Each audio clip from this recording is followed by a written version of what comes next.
আমি তো ওই রাস্তা দিয়ে সবসময় যাই, যে কোনো সময় আপনারা আমার গাড়ি আটক করে দিতে পারেন।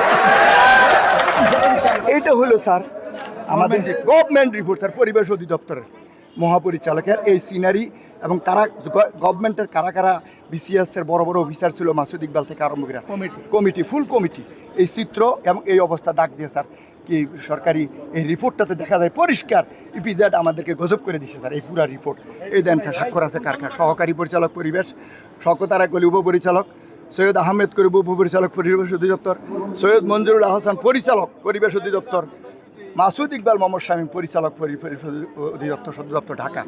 এই রিপোর্টের পরেও কোনো সামান্যতম কোনো উন্নতি হয় নাই, বরং আমি স্যার আর একটু বলি, এটার সাথে স্যার ডিসির এই ডিসি ছিল কুমিল্লার জেলা প্রশাসক বসছিল কামরুল হাসান, খুব নাম করা ডিসি ছিল।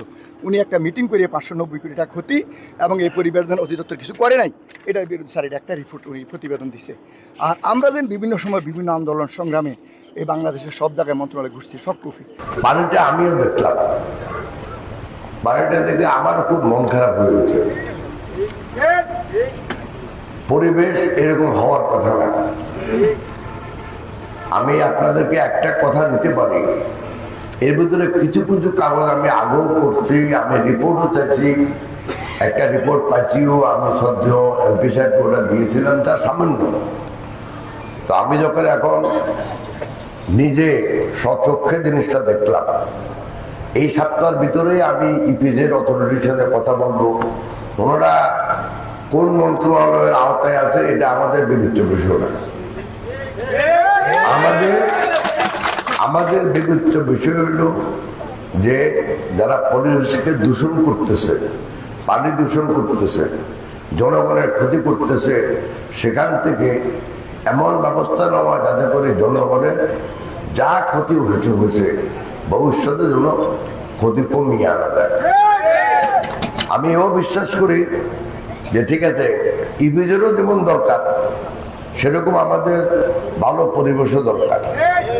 কারণ এই দুর্গন্ধ বলেন বা পরিবেশ খারাপ বলেন, যার ফলে আমাদের ছেলে মেয়েদের বা ভবিষ্যৎ প্রজন্মের স্বাস্থ্যের যে ক্ষতি হবে সেটা কিন্তু ইপিজেড পূরণ করতে পারবে না কোনো।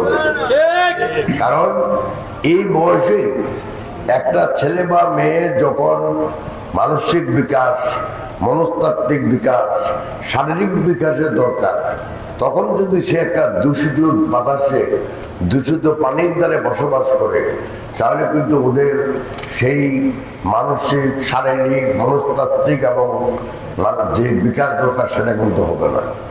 অতএব আল্লাহ আমাকে যে সুযোগ দিয়েছেন, আমাদের মাননীয় প্রধানমন্ত্রী যে বিশ্বাস করে আমাকে একটা দায়িত্ব দিয়েছেন, আমি আপনাদের কথা দিতে পারি যে আমি অত্যন্ত বিশ্বাসের সাথে সেই দায়িত্ব পালন করব। আর আপনাদের যেই পরিবেশের ক্ষতি বা নদীতে পানির ক্ষতি যেটা হচ্ছে, সেটাকে এই যেন দূষিত না হয় এবং ভালো থাকে, ওইটাই হলো আমার দায়িত্ব। অতএব আমি এই দায়িত্ব ইনশাল্লাহ পালন করবো, এটা আপনাদের আমি কথা দিতে পারি। আর না হলে আমি তো ওই রাস্তা দিয়ে সবসময় যাই, যে কোনো সময় আপনারা আমার গাড়ি আটক করে দিতে পারেন, কোনো অসুবিধা নাই। কিন্তু আমি এই সপ্তাহে আমাদের ইপিজেড কর্তৃপক্ষের সাথে কথা বলবো, যে ব্যবস্থা নেওয়ার সেই ব্যবস্থা নেব ভবিষ্যতে দূষণ বন্ধ করার জন্য। একই সাথে এটাও বলতে পারি, পুরানো দিনে যেই রিপোর্টগুলো লেখা হয়েছে, যেটা একটা রিপোর্ট হচ্ছে ক্ষতিপূরণের, সেটির প্রতিকারের ব্যবস্থা নিতেও আমি কোনো কুণ্ঠিত বোধ করবো না ইনশাআল্লাহ।